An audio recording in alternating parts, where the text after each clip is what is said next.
লেলা মজনু থেকে শাহজাহান মুমতাজ, এমনকি রাজকিনী চণ্ডীদাসের মতো প্রেমের জুটির উদাহরণ আজও অমর হয়ে রয়েছে। প্রেমের জন্য কেউ রাজমহল ছেড়েছে, কেউ করেছে তাজমহল। এবার প্রেমের টানে বাংলাদেশে এসে 2 বছর কারাবাস কলকাতার তরুণী প্রিয়াঙ্কার। বাংলাদেশের এক যুবকের সঙ্গে প্রেম করে অবৈধ পথে বাংলাদেশে ঢুকেছিল হাওড়ার যুবতী প্রিয়াঙ্কা নস্কর। এরপর সীমান্তে বিজেপি তাকে আটক করে, ঠাঁই হয় বাংলাদেশের সংশোধনাগারে। সেখানেও ছিল 2 বছর। কারাবাস শেষ করে মঙ্গলবার দুপুরে চুয়াডাঙ্গার দর্শনা চেকপোস্ট সীমান্ত দিয়ে আনুষ্ঠানিকভাবে ফেরত পাঠানো হয় এই ভারতীয় যুবতীকে। বাংলাদেশের নারায়ণগঞ্জের হিন্দু সম্প্রদায়ের এক ছেলের সঙ্গে প্রেম হয় প্রিয়াঙ্কার।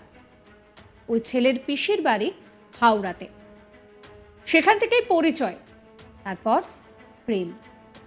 বলেছিল যে বিয়ের পর নারায়ণগঞ্জে সেখানে চাকরি দেবে তাকে।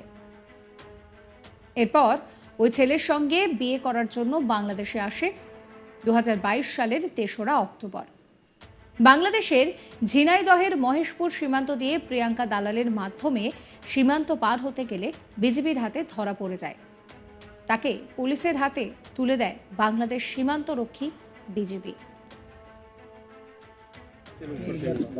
Sir, can you please give me your...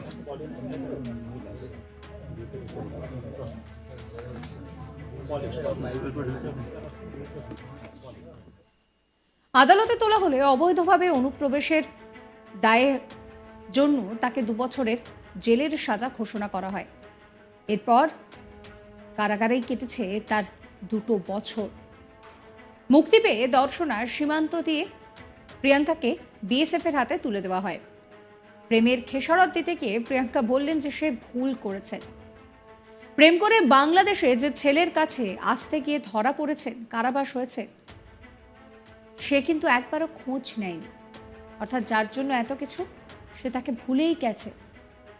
বাংলাদেশের ছেলেকে ভালোবেসে জীবন থেকে 2 বছর ঝরে গেল। তার মতো বিশ্বাস করেই ভুল যাতে আর কেউ না করে। প্রিয়াঙ্কার বাবা প্রতাপ নস্কর এবং মা তনুশ্রী নস্কর মেয়েকে নিতে এসেছিলেন দর্শনা সীমান্তে। এই সময় মেয়েকে ফিরে পেয়ে কাছে টেনে নেন, চোখের জলও পড়ে তাদের। না বেড়াতে আসবে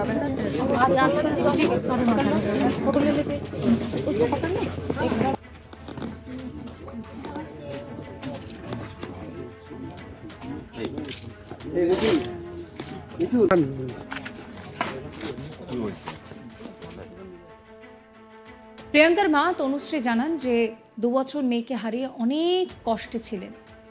রাতে মেয়ের জন্য ঘুম হতো না, মেয়ে ভুল করেছে। প্রিয়াঙ্কার বাবা বলছেন যে মেয়েকে হারিয়ে ফেলার পর কোনো খোঁজ পাননি। 8 মাস আগে বাংলাদেশ থেকে একজন মোবাইলে ফোন করে জানায় যে মেয়ে কারাগারে বন্দি।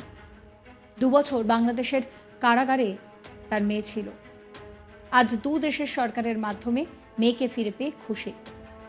ঝিনাইদহ কারাগারের ডেপুটি জেলার তানিয়া বলছেন যে প্রিয়াঙ্কা প্রায় 2 বছর কারাগারে ছিল। ভীষণ ভালো মেয়ে, তাকে ভালো রাখার চেষ্টা করা হয়েছে কারাগারে। আজকে তার বাবা মায়ের হাতে তাকে তুলে দেওয়া হয়েছে। ডেপুটি জেলার তানিয়া কি বলছেন শুনুন। আমরা যে আসলে তাকে ফেরত দিতে পেরেছি, এটা অনেক আনন্দের একটা বিষয়। আর আমরা সরকারের, ইন্ডিয়ান সরকার, বাংলাদেশ সরকার, 2 সরকারেরই প্রচেষ্টায় তাকে আজকে ফেরত দিতে পেরেছি তার বাবা মার কাছে। এবং তার বাবা মা মেয়েটাকে পেয়ে অনেক খুশি। আর যেহেতু মানে আমরা ফেরত দিতে পেরেছি, তার পরিবারের কাছে ফেরত গিয়েছে, এজন্য আমরাও যথেষ্ট সন্তুষ্ট। মঙ্গলবার দুপুর 1টায় চুয়াডাঙ্গার দর্শনা চেকপোস্ট সীমান্তে আনুষ্ঠানিকভাবে প্রিয়াঙ্কাকে হস্তান্তর করে বিজেপি ও বাংলাদেশ ইমিগ্রেশন, কাস্টমস এবং কারা কর্তৃপক্ষ। এই সময় উপস্থিত ছিলেন বিজেপির আইসিপি কমান্ডার নায়েব সুবেদার মোস্তাফা মিয়া, ইমিগ্রেশন ইনচার্জ আতিকুর রহমান, ঝিনাইদহ কারাগারের ডেপুটি জেলার তানিয়া, কাস্টমস কর্মকর্তা কাবিল হোসেন, দর্শনা থানার অফিসার ফাহিম। ভারতের পক্ষ থেকে ছিলেন বিএসএফ এর গেদে ক্যাম্পের assistant commissioner immigration incharge Sanjib Kumar Bose, customs কর্মকর্তা আরপি যাদব, কৃষ্ণগঞ্জ থানার অফিসার তন্ময় দাস প্রমুখ। এই নিয়ে আমার কালিক নিলয় ভট্টাচার্যের একটি রিপোর্ট দেখাবো। ভালোবাসার টানে বাংলাদেশে গিয়ে চরম পরিণতির শিকার হাওড়ার তরুণীর। গত 2022 সালের 3রা অক্টোবর প্রেমিকার খোঁজে বাংলাদেশে যান হাওড়ার তরুণী, কিন্তু প্রেমিকার সাথে দূরস্থ দেখা হওয়ার তার কপালে জোটে কারাবাস। সেখানে দালাল মারফত গেছিল এবং দালাল মারফত যাওয়ার পর বাংলাদেশের ঝিনাইদহ মহেশপুর সীমান্তে বিজিবির হাতে ধরা পড়ে হাওড়ার 18 বছরের তরুণী। আর তখনই তার কপালে জোটে কারাবাস।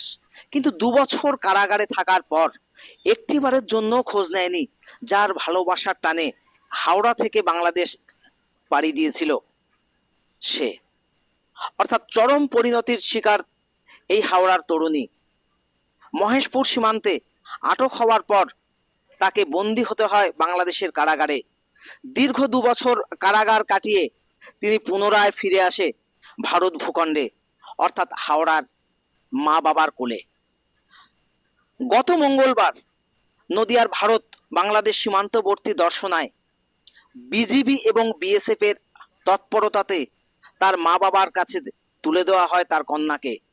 অর্থাৎ বাংলাদেশের সীমান্তরক্ষী বাহিনী এবং ভারতের বিএসএফ কে ধন্যবাদ জানাতে ভোলেনি এই তরুণীর মা এবং বাবা। কিন্তু তরুণীর একটাই আক্ষেপ, যার ভালোবাসার টানে বাংলাদেশে গিয়েছিল সে কিন্তু একটিবারের জন্য খোঁজ নেয়নি তার। দীর্ঘ 2 বছর কারাগারে থাকাকালীন শুধুমাত্র ভালোবাসার যন্ত্রণায় ছটফট করেছেন হাওড়ার 18 বছর বয়সের এই তরুণী। কেননা বাংলাদেশের এই তরুণ যুবক তাকে কিন্তু স্বপ্ন দেখিয়েছিল যে নারায়ণগঞ্জে তাকে গার্মেন্টসের চাকরি পাইয়ে দেবে এবং দুজনে একসাথে ঘর বাঁধবে। আর সেসব এখন অতীত।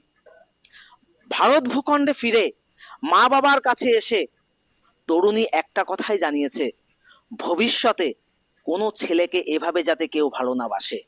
কেননা ভালোবাসতে গিয়ে তার কপালে জুটেছে চরম পরিণতি।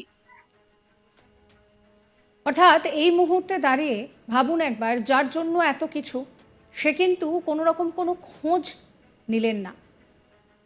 জেলে 2 বছর কেটে গেল তার। জেলার বলছেন যে যথাসম্ভব তাকে ভালো রাখার চেষ্টা হয়েছে। কি বলছেন জেলার, আরও একবার শোনাবো আপনাদের।